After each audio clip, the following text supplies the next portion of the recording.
হরে কৃষ্ণ। দেখো দিদি ভাইরা, আমি অর্চনা, আমাদের শাশুড়ি বৌমা রান্নাঘরে। আজকে প্রতিদিনের মতো আজকে আমি একটা রেসিপি নিয়ে চলে এসেছি। দেখো, আমি 100 হবে না, 50 গ্রাম 75 গ্রামের মতো মুসুর ডাল ভিজিয়ে রেখেছি। মুসুর ডালটা দেখো ভিজে গেছে। আর চিংড়ি মাছ নিয়েছি 100, ছাড়িয়ে নিয়েছি চিংড়ি মাছটা। আর লাউ পাতা নিয়েছি। আমি এই মুসুর ডালটা চিংড়ি মাছটা একসাথে বেটে এই লাউ পাতা দিয়ে আমি পাতুড়ি করব। তোমাদেরকে ভিডিওটা প্রথম থেকে শেষ পর্যন্ত দেখাবো। যদি ভালো লাগে তোমরা মাছ মাংসই বলো সবজি বলো না থাকলে তোমরা এইভাবে করে খাবে, দেখবে খুব খুব ভালো লাগে। এখে দিয়েই ভাত খাওয়া হয়ে যাবে, বাচ্চা বড় সব খেয়ে নেবে এইরকম।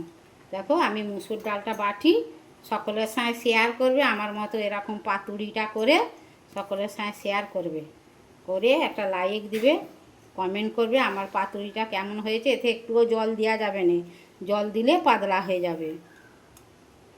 ফেসবুক থেকে দেখলে আমাদের চ্যানেলটা ফলো করবে, সকলের সঙ্গে শেয়ার করবে, একটা লাইক দিবে। তোমরা কে কোথা দিয়ে ভিডিওটা দেখছো কমেন্টে লিখবে, তাহলে আমাদের ধন্যবাদ জানাতে সুবিধা হবে। আমি এটা মিক্সির জারে বেটে তোমাদেরকে দেখাবো। দেখো দিদি ভাইরা, মুসুর ডাল আর লাউ চিংড়ি মাছেতে একটু আদা দিয়ে দেবো, 4টে কাঁচা লঙ্কা দিয়ে দেবো, দিয়ে ঘুরিয়ে নেবো।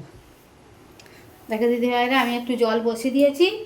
জলেতে এই লাউ পাতাগুলো ভিজিয়ে দেবো, দিলে পরে লাউ পাতাগুলো নরম হয়ে যাবে। আর এই ডালটা চিংড়ি মাছটা বেটে নিয়েছি, এইটাকে ভালো করে ফেটে তোমাদেরকে দেখাবো। দেখো দিদি ভাইরা, গরম জলে আমি লাউ পাতাটা ভিজিয়ে দিয়েছি। আর এখানে ডালটা আমার ফাটা হয়ে গেছে। একটু ধনে জিরে হালকা করে দিয়ে দেবো, একটুখানি হলুদ দিয়ে গুঁড়ো দিয়ে দেবো কালারের জন্য, দিয়ে আর কিছু দেবো নি। দিয়ে এইটাকে ফেটে আমি লাউ পাতাতে ডাল বাটাটা রেডি করে তোমাদেরকে দেখাবো। দেখে দিতে হয়, আমি নুন দিয়েছি, নুন দিয়ে এটা ফেটে নেব।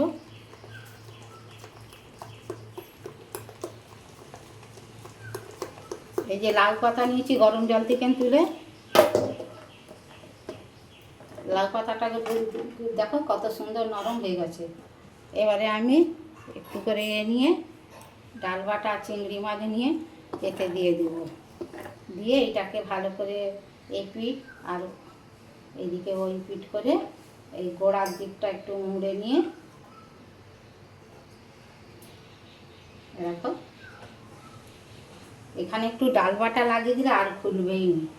দেখো একটু ডাল বাটা লাগিয়ে দিয়ে চেপে দিলুম, ব্যাস আর খুললো নি। এইটাই একটা হয়ে গেল, রেখে দিলুম। তোমাদেরকে একটা দেখিয়েছি আর একটা দেখিয়ে দিচ্ছি। দেখো ডাল বাটা দিয়ে দিলাম একটু চাপটা করে,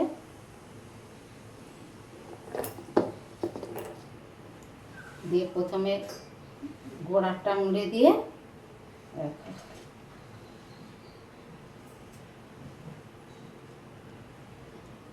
এতে একটু ডাল বাটা লাগিয়ে দিতে পারে আর খুলবে না। দুটো করে দিয়েছি, সবগুলো করে তোমাদেরকে দেখাবো। দেখো দিদি ভাইয়েরা, আমার 5খানা হয়ে গেছে। দেখো আমি দড়ি দিয়ে সুতো দিয়ে বাঁধিনি, এমনি রয়ে গেছে। দেখো আমি একটা ফ্রাই প্যান বসিয়ে দিয়েছি, সরষের তেল দিয়েছি, দিয়ে এটা জোর কমিয়ে আস্তে আস্তে তেলে দিয়ে দেবো।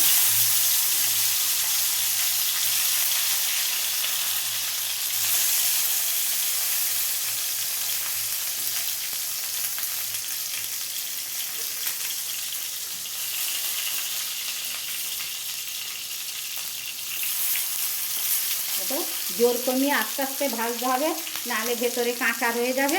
এটা ভাজা হলে তোমাদেরকে আবার দেখাবো।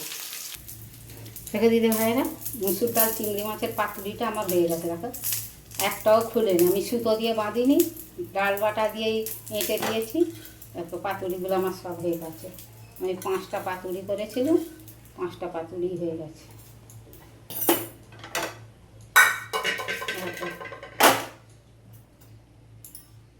ভাত বাড়তে বাড়তে পাতুড়িটা বসিয়ে দিলে হয়ে যাবে, খুব কম সময় হয়। এই দুটো বড়া দেখো একটুখানি ডাল বাটা বেশি ছিল, আমি এই বড়া ভেজে নিয়েছি। পাতুড়িগুলো তোমাদেরকে প্রথম থেকে শেষ পর্যন্ত দেখিয়েছি। যদি ভালো লাগে লাইক কমেন্ট শেয়ার করবে, এইভাবে করে খাবে, খেয়ে কমেন্টে লিখবে পাতুরিটা আমার কেমন হয়েছে। খেতে খুব খুব খুব সুন্দর লাগে। তো এখন খুবই গরম, খাবার সময় তোমাদেরকে শেয়ার করব কিভাবে কি খুলবো, কিভাবে খাওয়া হবে, তোমাদেরকে শেয়ার করে দেখাবো। তুমি পাতুরিটা এরকম করে খাবে, সকলের সঙ্গে শেয়ার করবে, আমাদের কমেন্ট করে জানাবে, তাহলে ধন্যবাদ জানাতে আমাদের সুবিধা হবে। কে ভিডিওটা কোথা দিয়ে দেখছো আমাদের কমেন্টে লিখবে, তাহলে তোমাদের নামটাও নেবো, তোমাদেরকে ধন্যবাদও জানাবো। তোমরা যে যেখানেই থাকো সুস্থ থাকো, ভালো থাকো। হরে কৃষ্ণ, রাধে রাধে।